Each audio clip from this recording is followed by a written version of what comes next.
Hey guys, how's it going? This is Zach, and today I'm going to talk about Star Wars Battlefront 2 and what I'm going to call the sequel excuse. So, the reveal trailer for Star Wars Battlefront 2 was leaked today, or probably not today when I'm uploading this, but it was going to come out at Star Wars Celebration, which is like next week or something anyways. And basically, Star Wars Battlefront 2 is everything that people wanted Star Wars Battlefront 1 to be. And I have an issue with this. First off, it's great for sequels to add more content and be better than the original game, but in this case, I really feel like this was planned from the start. Star Wars Battlefront 1, the reboot obviously I'm talking about, is, in my opinion, not a very good game. Not only does it have lackluster, typical first-person shooter multiplayer gameplay, but it is really lacking in content. It was basically a multiplayer-only game with a little bit of single-player stuff thrown on the side, just so that they could say it's not only multiplayer, and that single-player stuff was as lazily made as it could have been.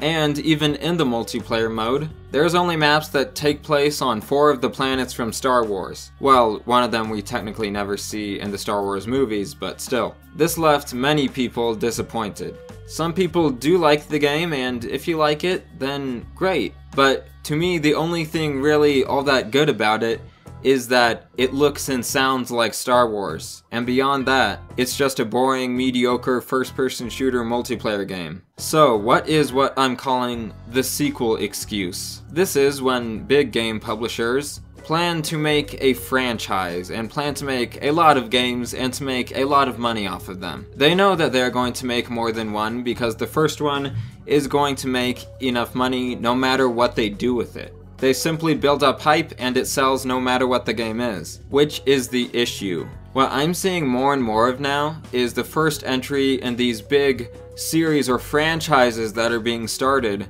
is made very lazily, and they do as little as they can to get by. And usually the game is disappointing and doesn't even live up to what the creator said it was going to be. And then on top of that, there's tons of DLC that comes out later. And this is obviously a bad thing, but these studios are getting away with it because of the sequel excuse, which just means, well, it's okay, we'll make up for it in the sequel.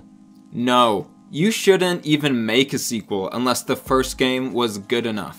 Don't plan out sequels ahead of time and then not deliver on the first game in the series. And I'm sure that EA also would like to make Battlefront 2 very lazily and not include much content in it and then have a ton of DLC later. But they simply can't get away with that twice, so they have to actually put some real content into the game. So they have content from like all 3 of the eras of Star Wars, the prequels, the original trilogy, and the sequel trilogy. And they now have a real single-player mode. They have a campaign, which I'm not going to lie is somewhat interesting to me to learn how the Resistance and the First Order came to be, because that was something that wasn't explained in The Force Awakens, and because of that I sort of didn't even know what was going on the whole time, even though it was a fun, good movie. But anyways, this is an issue that really irritates me, that people asked for all of these things way before the first game ever came out,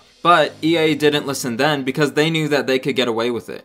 And really, it is pretty embarrassing that they are able to get away with it, because it's our fault. Not my fault, I didn't really do anything, but it's the fault of the type of gamers who pre-order games as soon as they're announced and buy their season pass, and just give these publishers all of their money before they even know that what they're getting is good quality content. So if you want the sequel excuse to stop happening, stop pre-ordering games. Now, I realize that maybe for some really big games that lots of people are planning on getting, and if you're getting a physical copy, that might be useful. But even then, you probably only need to pre-order a few weeks or less before the game comes out. And at least where I live, you wouldn't even have to pre-order because they're going to have enough copies on day one anyways. And if you buy games digitally, just don't pre-order.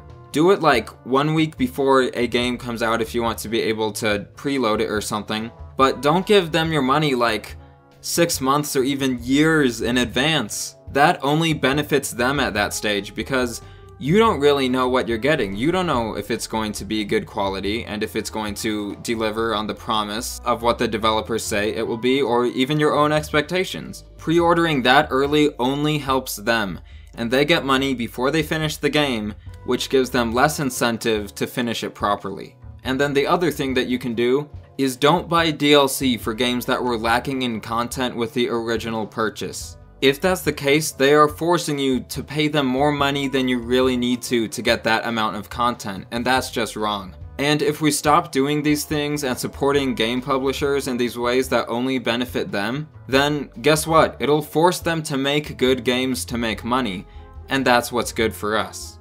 Anyways, that's what I think of the whole Battlefront 2 thing. I'm not sure if I will get it yet. I'm gonna wait and see because it's too early to tell right now. Thank you guys for watching, and cheers, mates!